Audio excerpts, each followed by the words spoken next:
Assalamualaikum warahmatullahi wabarakatuh. Perkenalkan, nama saya Vera Febrianti dari kelas C14 Manajemen dengan NPM 101216668. Di sini saya akan memaparkan beberapa materi dari pertemuan pertama sampai dengan pertemuan 6 untuk memenuhi nilai evaluasi tengah semester. Untuk mempersingkat waktu, mari kita mulai membacakan materinya. Yang pertama ada definisi Al-Quran. Tata bahasa Arab, kata Quran adalah bentuk masdar yang berasal dari kata kerja qara'a, berarti membaca.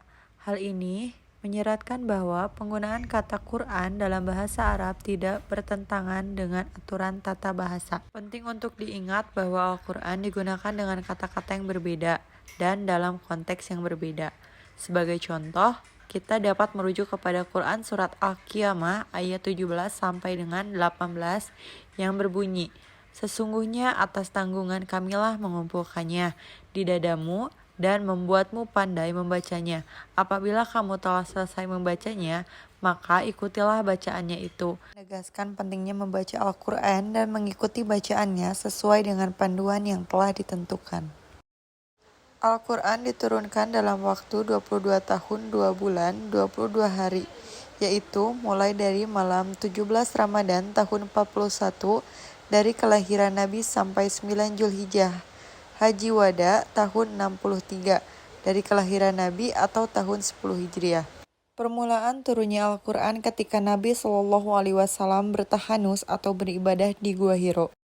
Pada saat itu, turunlah wahyu dengan perantara Jibril Al-Amin dengan membawa beberapa ayat Al-Quran Hakim.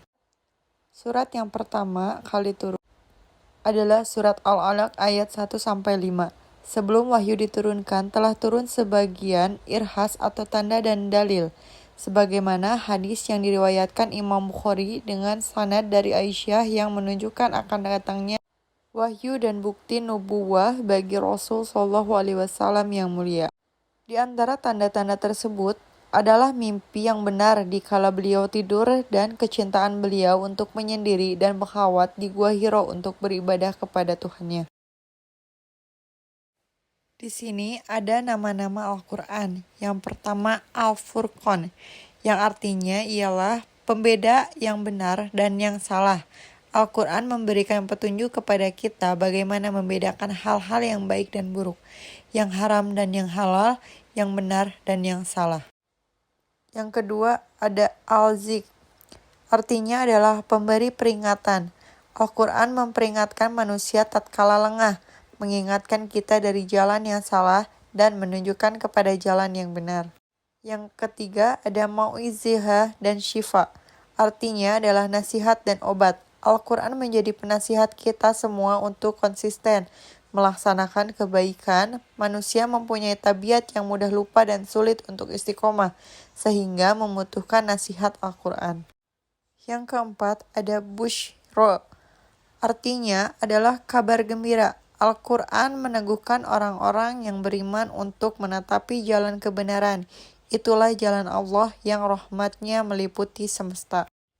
Yang terakhir ialah Al-Huda, yang artinya adalah petunjuk.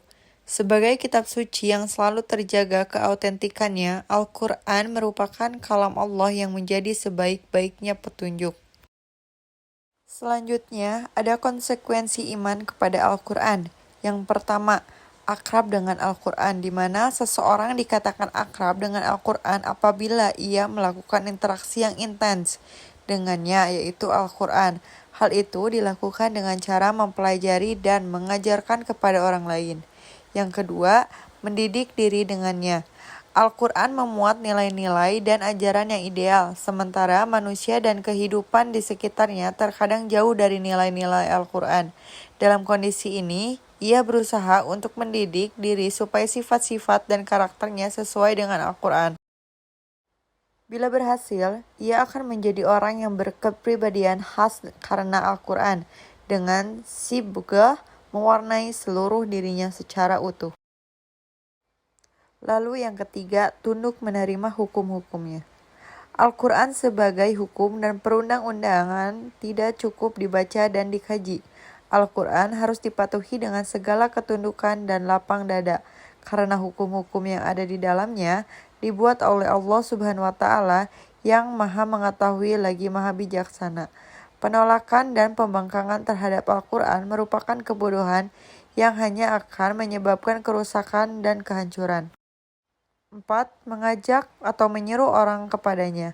Karena ia yakin bahwa Al-Quran adalah kebenaran hakiki yang menenteramkan, maka ia pun mengajak orang lain kepadanya dengan cinta dan penuh tanggung jawab. Di samping itu, karena sebagian nilai dan hukum-hukumnya hanya dapat ditegakkan bersama dengan orang lain dalam wadah jamaatul muslimin yang solid. Lalu, yang kelima, menegakkannya di bumi. Nilai dan hukum-hukum yang menyangkut kehidupan kepribadi ditegakkan dalam dirinya sebagai individu. Dalam konteks kehidupan sosial politik, ia ditegakkan bersama dengan kaum mukminin lainnya dalam wadah jamaah yang solid. Tentunya dalam institusi sosial, politik, dan kenegaraan. Lalu selanjutnya ada hukum melupakan Al-Quran. Dalam kumpulan fatwa Lajnah Tetap untuk Penelitian Ilmiah dan Fatwa Kerajaan Saudi Arabia atau Lajnah Daimah, seseorang boleh jadi meninggalkan Al-Quran dengan tidak mengimani, mendengarkan, dan memperhatikannya. Terkadang ia mengimaninya namun tidak mempelajarinya. Terkadang ia mempelajarinya namun tidak membacanya. Terkadang juga ia membacanya namun tidak mentadaburinya. Lalu ada 10 bahaya melupakan Al-Quran. Yang pertama, kesesatan yang nyata. Yang kedua, kesempitan dan keseksaan dada. Yang ketiga, kehidupan yang sempit. Keempat, kebutaan mata hati. Kelima, hati menjadi keras. Keenam, kezoliman dan kehinaan atau gelap dan hina. Ketujuh, menjadi teman setan. Kedelapan, lupa diri. 9, pendosa. Dan 10, nifak. Lalu, yang terakhir adalah syarat mendapat manfaat Al-Quran. Ada beberapa syarat yang harus kita perhatikan agar kita mendapatkan manfaat dari Al-Quran. Yang pertama, bersikap sopan terhadap Al-Quran. Yang kedua, talaki dengan sebaik-baiknya. Ketiga, memperhatikan tujuan asasi diturunkannya Al-Quran. Keempat, mengikuti cara interaksi para sahabat radhiyallahu anhu dengan Al-Quran. 5. Tiada penghalang. Mungkin sekian materi yang bisa saya sampaikan. Mohon maaf bila ada kesalahan dalam perkataan maupun pengejaan materi yang saya sampaikan. Terima kasih. Wabillahi taufiq wal hidayah. Wassalamualaikum warahmatullahi wabarakatuh.